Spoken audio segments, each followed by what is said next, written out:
Hi guys, this is just your quick review of the match between Chelsea and Manchester City. Now the match finished 4-2 as you might know, and I think it's a massive result in the in the Premiership. It's going to have a huge huge influence on other matches that are going to come, and it's going to give a lot of teams confidence to play against Chelsea. I think it was a game of two halves, definitely. The first half, all you can really speak about was the first 40 minutes. It was dire. It was very Italian kind of tactical football. It was almost at a walking pace at times, very cagey, and nobody really wanted to take any chances. What you could really speak about is the John Terry and Wayne Bridge situation. At the very beginning of the pitch, everyone was speaking about would they shake hands, would they just falsely shake hands and let that be it, and don't speak to each other again or whatever. All over the internet, all over YouTube already, the videos are already up of Wayne Bridge. He completely shunned John Terry. He looked right through him like as if he wasn't even there, and just bypassed his hand and went straight on to the rest of the Chelsea players and shook all their hands. And I wasn't a bit surprised by that. I expected him to do it all day long. He's only a human being. If it was you, would you shake somebody's hand if you actually hated their guts, or would you rather just let them know, look, I don't like you, I don't respect you, and I don't care what anybody else thinks. I'm not here to put on a show for anybody else, and that's it. As far as he's concerned, he's not trying to make an example. He doesn't care. He doesn't like John Terry. He doesn't like him. That's it. He didn't shake his hand, and I think that's what it should be left at. Forget about it now.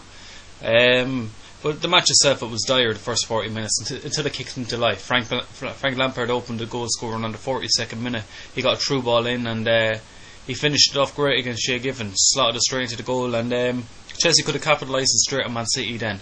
They could have gotten a second goal if Joe Cole wasn't so sloppy, but his shot was tame and it led to a break for Man City. Tevez got on the end of the ball.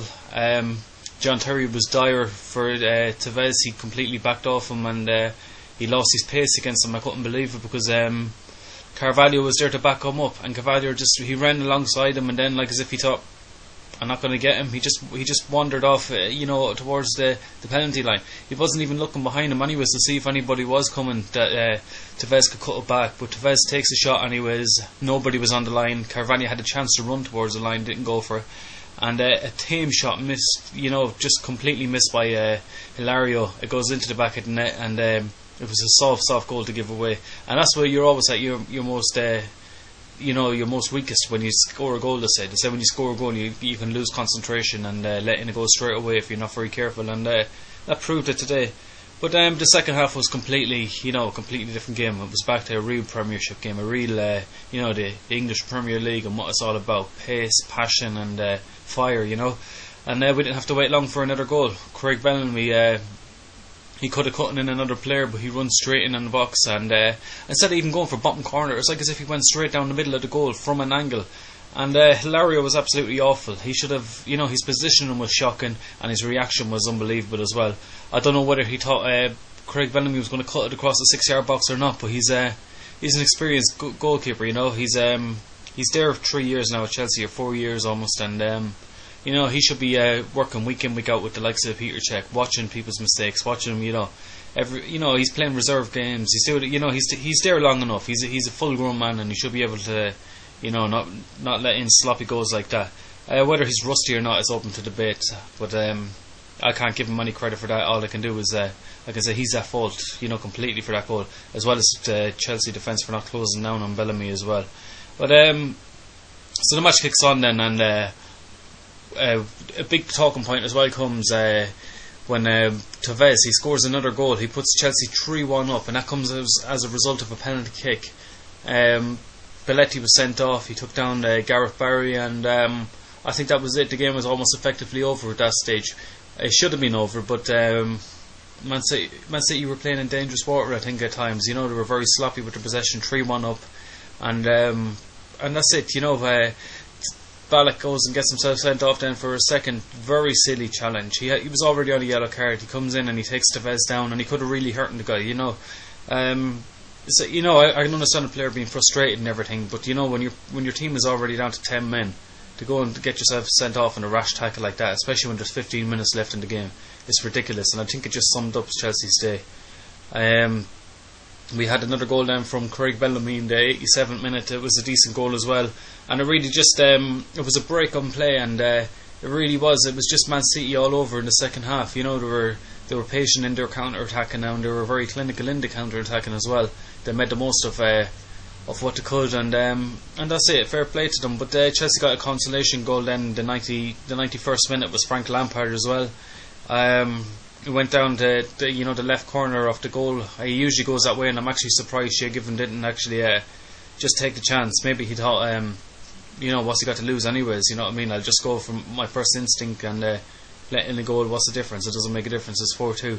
But I just want to get your the fans' views. Manchester City fans, Chelsea fans, Man City fans. Do you feel like as if you are establishing yourselves now as a top 4 team? Are you happy enough with the way things are going? And Chelsea fans, do you think it's just a small little blip? I know it's 2 losses in a row, but there's a lot of drama surrounding the club, and how do you think you're going to get on for the rest of the season? You've got a couple of tricky matches to come. You've got Manchester United away to come yet as well, and that's going to be very big as well. How do you feel about the goalkeeping situation, and your left back situation? How do you think Malouda's, how do you think he's faring out back there? And other fans as well, Arsenal fans. How do you feel? Do you think you're right back in it now, and a win at Stoke today, or even a draw or anything like that? You're still, even if Arsenal lose today, there's still only 6 points behind Chelsea at the end of the day, and that's a huge plus for Arsenal. It's going to give them great heart. And me as an Arsenal fan, definitely I'm pretty confident now that Arsenal, they have a very tough match today against Stoke. They've lost her already. But win, lose or draw today, they're still only 6 points behind Chelsea, and it's everything to play for the rest of the season. So that's it really. All you guys haven't subscribed yet, make sure you subscribe. All you guys that have subscribed, make sure you comment and rate. And thanks very much for all your support. I really appreciate it. One of my videos is started clocking up over 6,500 views, and that's really positive. That's what I want to see. I want to see the YouTube football community really get together. And you guys that want to post reply videos, or anything like that, or you want to leave you want to have things spoken about, different situations of football, just send me a personal message, and I'll try and stick up a video on that as well. And that's it. Thanks very much for your support, and don't forget to check out Alex Dyer Trees page as well. And that's it. Thanks very much. Take care.